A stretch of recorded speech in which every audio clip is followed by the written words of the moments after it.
On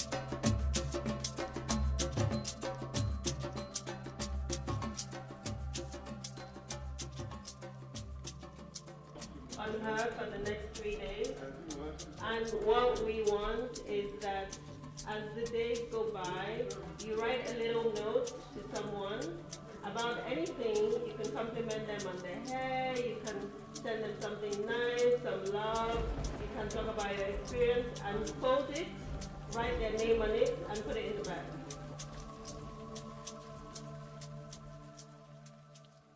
My name is Ifatu and I was a co-facilitator for this project. Now that the program is over, I have like a massive feeling of relief because we all came here and I guess everyone's going to leave safely, so yay. I think the positive impact was that I definitely feel more encouraged to keep working on my activism because it's not easy to get African activists from different African countries, especially countries where LGBTQ plus rights are repressed. It's not easy to get activists from these places to come together, to learn from each other, to feel recharged.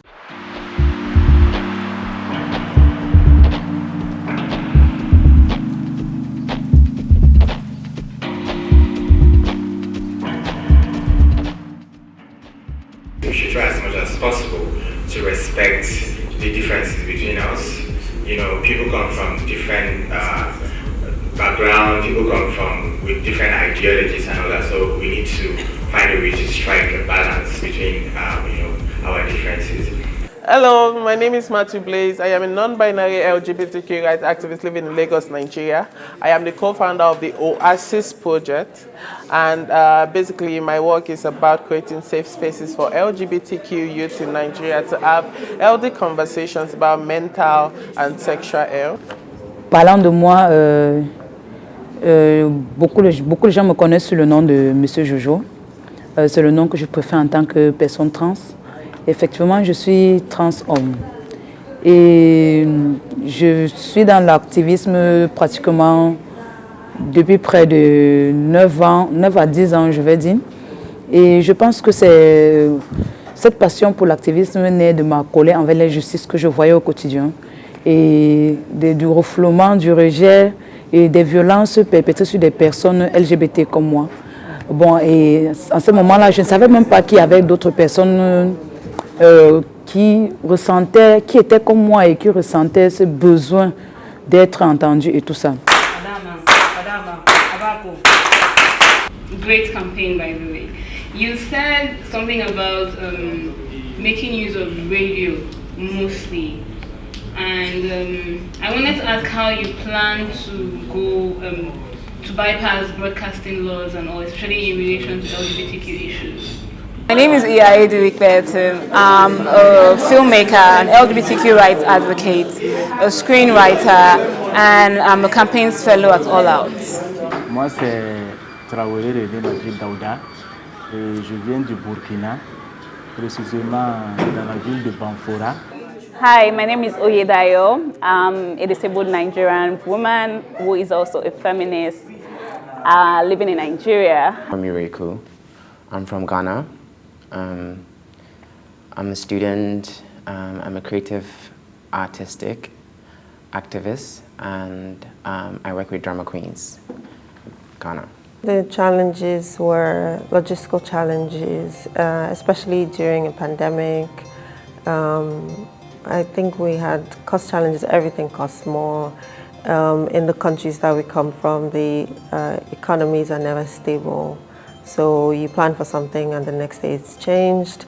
We obviously had security challenges because technically what we did was not allowed, although it does violate our constitutional rights. But by doing it, we put ourselves at risk of being harassed by authorities. So that was a big challenge, just making sure that everybody was physically safe and also mentally safe, because it can be very tasking on people's mental health.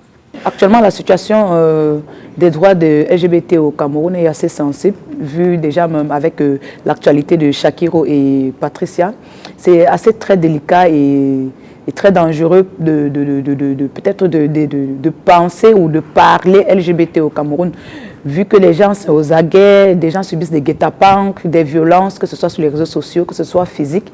Il y a des menaces, des viols, des assassinats et tout. Oftentimes, disabled people are desexualized. They are often regarded as people that are not enough to own up to their sexuality, not to talk less of being something other than heterogeneous. There are no rights for LGBTQ people in my country, and it's only been made worse by the SSMPA.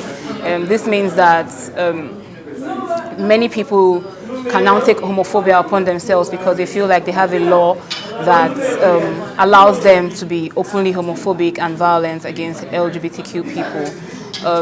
But apart from that, LGBTQ people in Nigeria still manage to be resilient, still manage to exist in spaces, still manage to take up spaces in spite of the laws that criminalize our existence. Dans mon pays, au Burkina Faso, on n'a pas une loi stricte sur la question LGBTQ. Pourquoi? Parce qu'il n'y a pas une loi qui autorise. Et en plus, il n'y a pas une loi encore qui interdit la pratique. Mais le mariage est interdit, si on peut bien. This year has been a very back-to-back devastating time for the LGBT community in Ghana.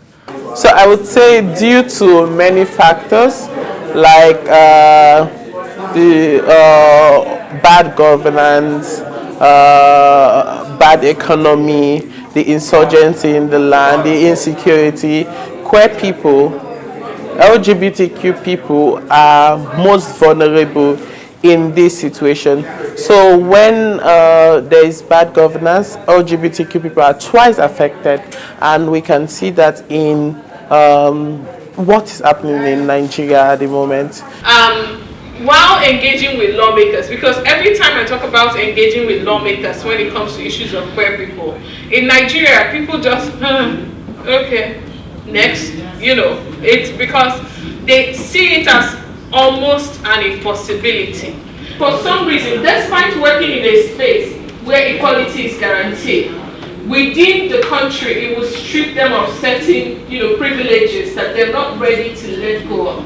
I think that it comes to deciding to let go of, it's hard. I know it's hard, but if we want to move from point A to B, we have to decide to let go of certain privileges. Moi, c'est Ethan Laurent Guiffaut du Cameroun.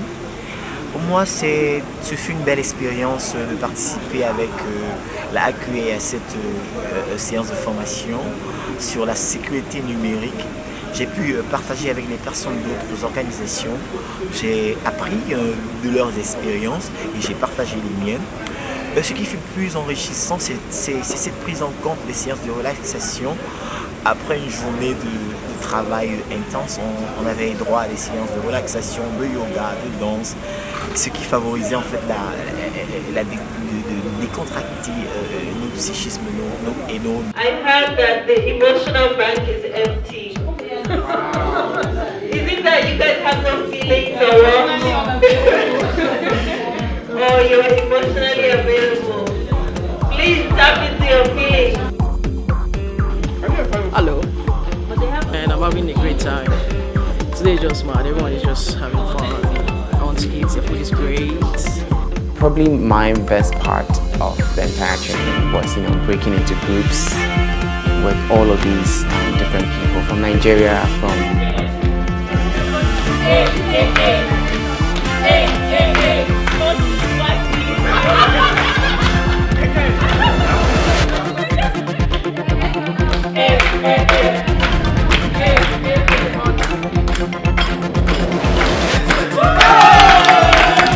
Hi, my name is Dr. Tonya Jao. I go by Moon Goddess in Healing Spaces. For this event, I came as a healing facilitator, taking care of the wellness section for mental and emotional well-being of LGBTQIA activists and advocates and defenders. So we've had a session on breath work and body scan. It's a kind of meditation that allows us go back into ourselves, to breathe and to calm our nerves and to rejuvenate our energies. And we're going to have today an event on music and dance therapy to liven up the whole exercise of vulnerability and bring out the courage that comes with the whole healing work. So that's that in a nutshell. I think it's very important for us to continue having the opportunities to keep coming together. We learn a lot when we get into spaces and we strategize together. We have a lot to learn from our different countries and the different works we've been doing. And we already saw a lot of room for cooperation, room to build on. And I know that a lot of the tasks that we started working on here, people are going to take them forward. Possible collaboration and partnership, because there's so much power in getting different people from different fields of life to work together on a project.